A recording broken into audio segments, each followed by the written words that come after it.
ദൈവികമായ രക്ഷയും കരുണയും നമ്മുടെ പേരിലുണ്ടായിരിക്കട്ടെ. വിശുദ്ധ ഖുർആൻ സൂറത്ത് അൽ മുൽക്ക് അധ്യായം 67 വചനം 3. ബിസ്മില്ലാഹിർ റഹ്മാനിർ റഹീം. الذي خلق 7 سماوات طباقا ما ترى في خلق الرحمن من تفاوت فارجع البصر هل ترى من فطور. അടുക്കുകളായ നിലയിൽ 7 ആകാശങ്ങളെ സൃഷ്ടിച്ചവനാണ് അവൻ.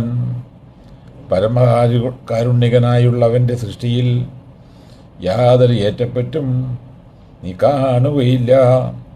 എന്നാൽ നീ ഒന്ന് ദൃഷ്ടി മടക്കി നോക്കുക, വല്ല പിഴവും നീ കാണുന്നുവോ?